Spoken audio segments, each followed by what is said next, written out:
Thank you, Mackenzie, for your introduction and your hard work to get this event together today. Welcome and good morning, everyone. Thank you for being here. Today's webinar will be focused on our community leaders and residential and small commercial energy costs. In a continued effort to provide information important to our customers, we are pleased to let you know we are now pre-recording our semi-annual energy cost outlooks. The presentation will be available at alliantenergy.com/Iowa rates early next week and will be posted until our next webinar, which will be in June or July of 2022. I also want to share that we will hold another webinar tomorrow for our industrial business leaders focused on large commercial and industrial customers. Here's a look at our agenda today. First, we will spend a few minutes today providing an update on the solar and storage renewable energy filing. Next, there will be a review of our customer support metrics that are a part of our customer satisfaction plan.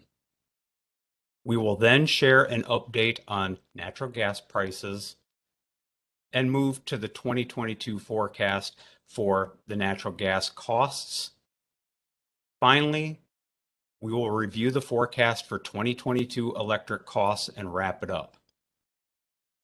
If you have any questions today, please type the questions in the chat feature. There will not be an immediate response to the questions asked today. We will collect all questions in the chat and post the questions and answers along with the presentation. This information will be posted in the next week or so, depending on the questions.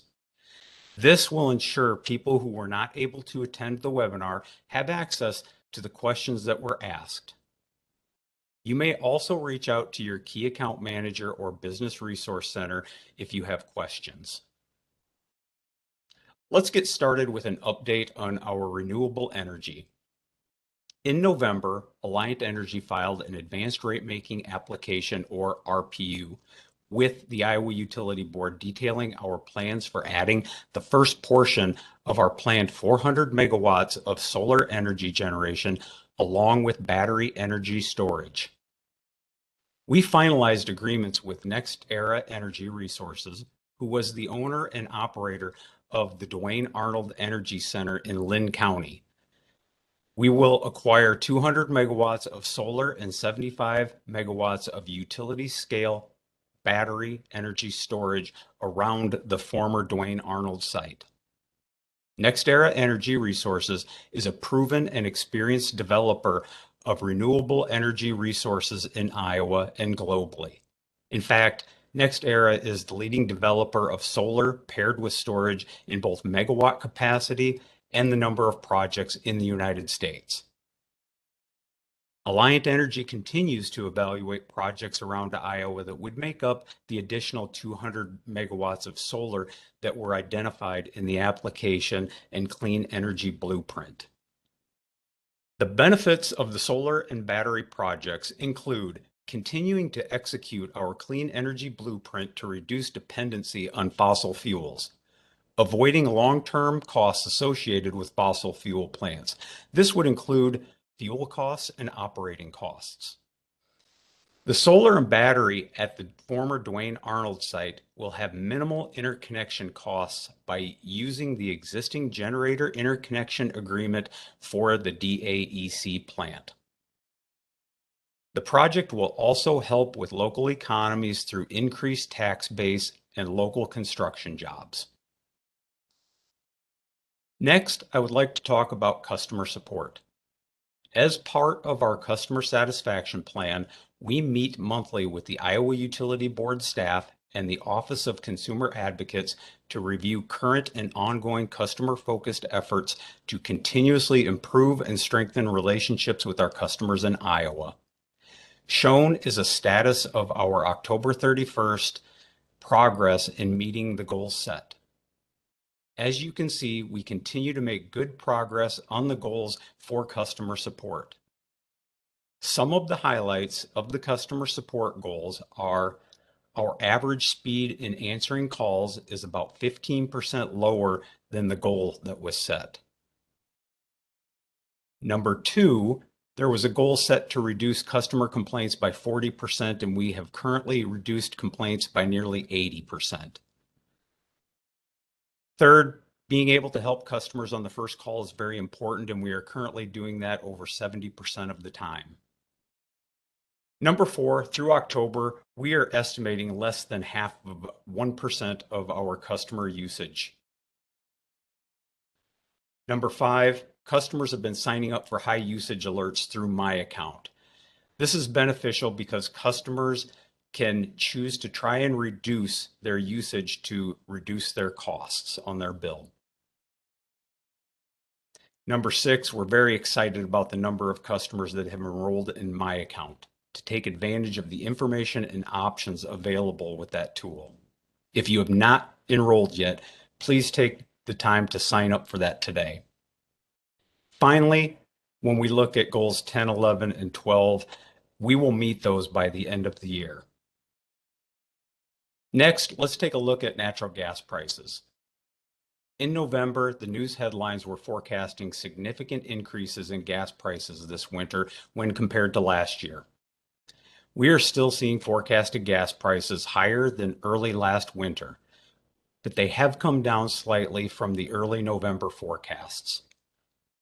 November was a mild month from a weather perspective and not a strong demand month. This allowed for an increase in inventory, with inventories getting closer to the 5-year average. We do have to keep in mind natural gas prices can be volatile due to extreme weather. The February 2021 cold weather is a great example of how quickly natural gas prices can change. So what is Alliant doing with higher natural gas prices? As part of our cost management strategy, Alliant utilizes gas storage and hedging as a way to help ensure adequate gas supplies at a cost-effective price. Alliant's gas utility hedging objectives are to reliably meet customers' peak day demand. We have to ensure that gas is available on the peak use day. Second, we want to stabilize and minimize natural gas supply costs for all of our customers. Next, we want to limit the exposure to potential price spikes. Again, remember that polar vortex in February of 2021 and the impact it had on natural gas prices throughout the country. We also want to take advantage of weak natural gas pricing when it's available.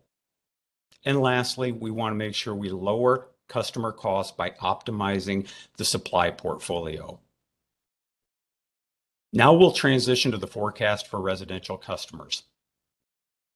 Keep in mind the information here is based on averages, and actual usage can vary significantly from one customer to another.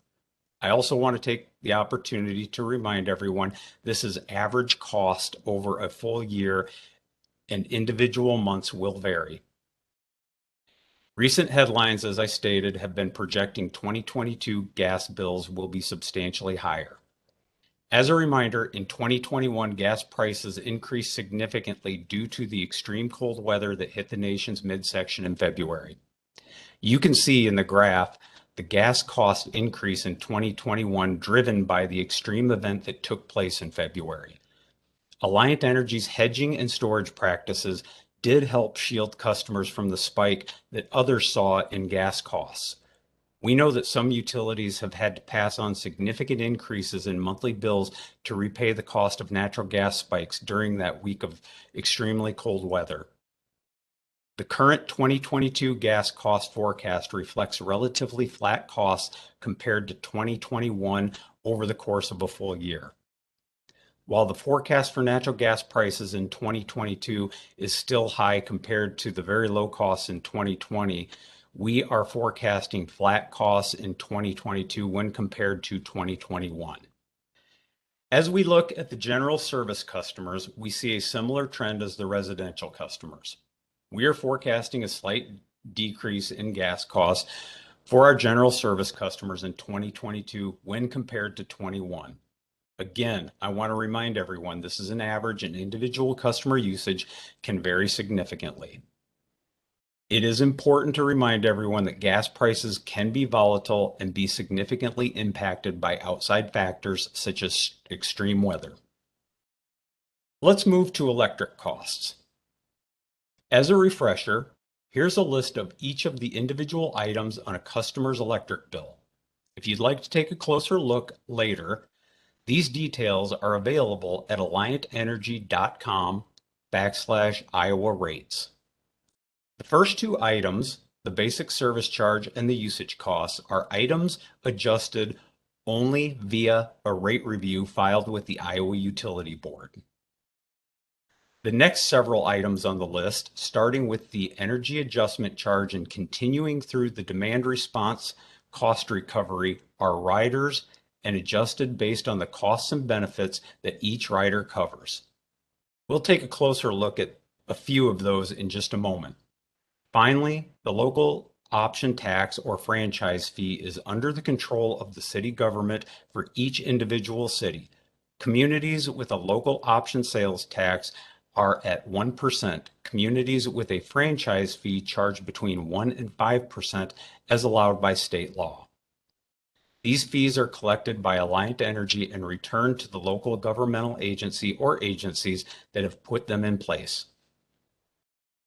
When we look at the components of the electric bill in more detail, it's helpful to understand how much each of the line items on the previous slide impact your overall bill. So the pie charts will break that down for you. Each customer class is different, so there are separate pie charts for each class. Let's first look at the usage cost, or the gold part of the circle. As you can see, that accounts for about 55% of the residential bill. Second, if we look at the basic service charge, or the blue part, that is about 10% of the bill.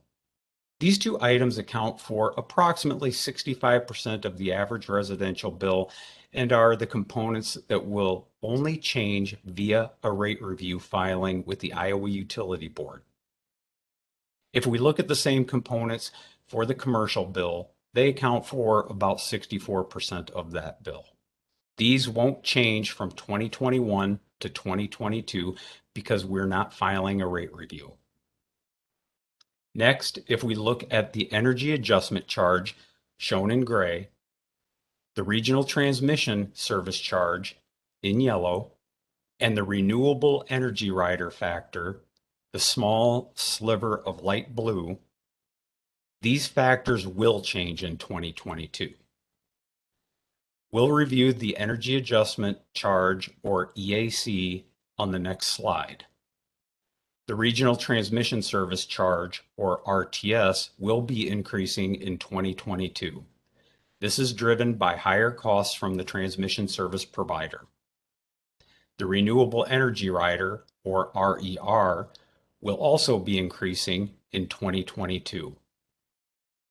As noted previously, the local option tax or franchise fee is under the control of the city government for each individual city.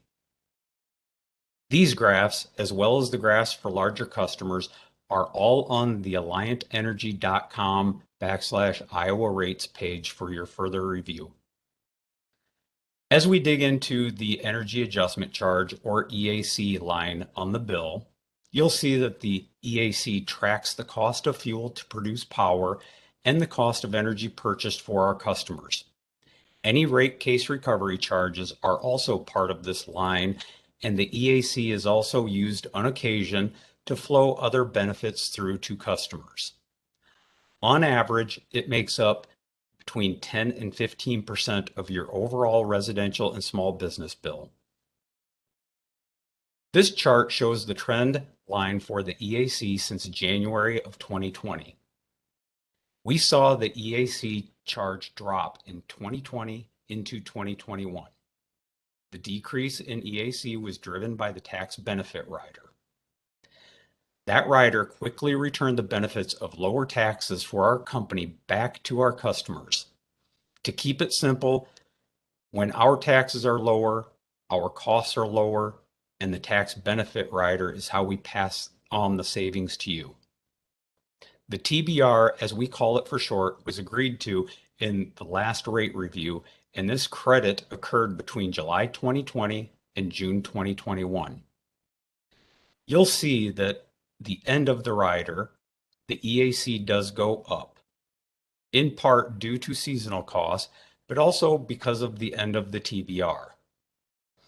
Another factor was the Duane Arnold Nuclear Power Plant that was set to retire later in 2020.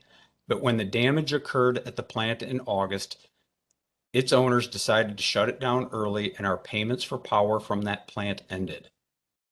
The cost of that power has been included in our EAC up to its closure, so when we stopped paying for the power, the EAC saw another drop.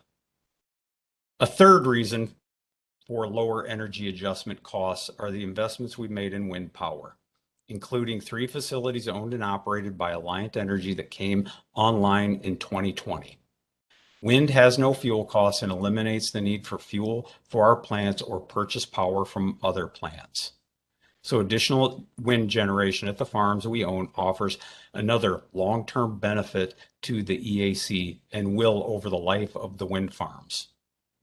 Looking forward, the forecast will still have peaks and valleys between summer and winter, but we are forecasting costs to be lower than they were prior to the adjustments and the tax benefit rider mentioned above.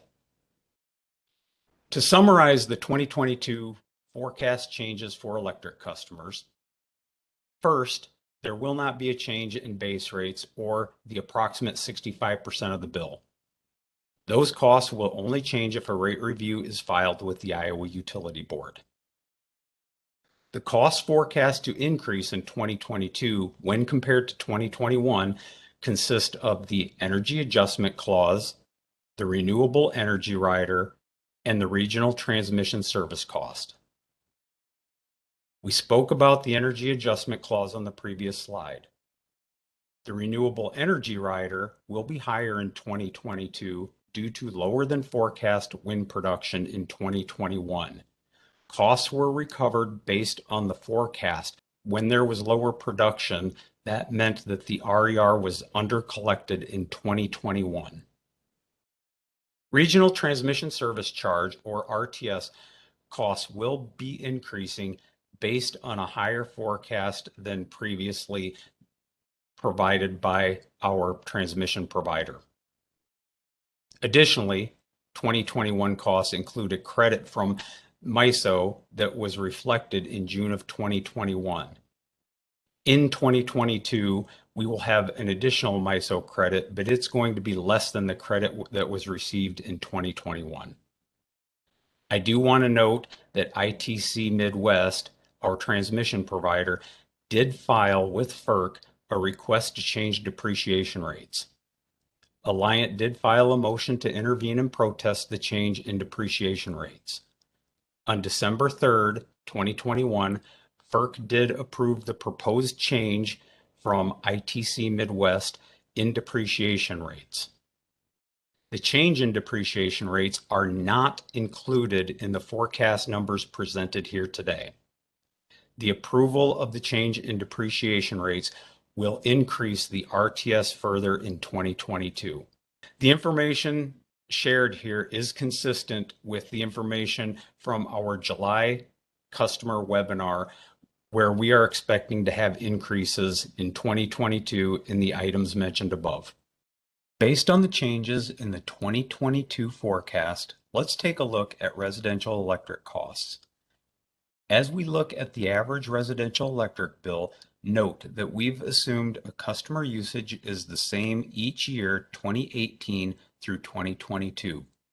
This doesn't happen often, but using that assumption allows us to show a better comparison of cost year over year. The graph uses actuals for 2018 through late 2021 and offers a forecast for 2022. The electric cost trend reflects an increase in the forecast for 2022. The drivers of the 2022 forecasted increase are by the factors previously stated. The Energy Adjustment Clause, or EAC, is driven by the lower costs in 20 and 21 from the tax benefit rider. Secondly, the Regional Transmission Service, or RTS, is increasing in 2022. This is due to higher transmission costs. The last driver for the forecasted increase is from the renewable energy rider. This is due to undercollecting for this in 2021 and adjusting for the undercollection in 2022. Next, we will look at general service. General service electric rates cover commercial customers in many city facilities such as City Hall, park facilities, or the library. We will see a similar trend with the general service class as we did with the residential. The drivers for the increase are the energy adjustment clause, the regional transmission service, and the renewable energy rider. I should also point out that the average bill number displayed may be less useful for this rate class because our general service customer usage can vary greatly. So the percentage change is valuable in looking at this slide. In summary, the look at the 2022 bill forecast for our customers is consistent with what was shared in July. Our goal with these webinars is to offer our cost outlook based on what we know today. For the 2022 electric cost outlook, what we know is no base rate review has been filed in 2021 or will be filed in 2022. So the basic service charge and usage costs will remain constant in 2022. This is good news as these costs make up approximately 65% of the average small customer's overall energy use. We have implemented strong cost controls to allow us to continue putting in new distribution assets without asking for any increase in rates.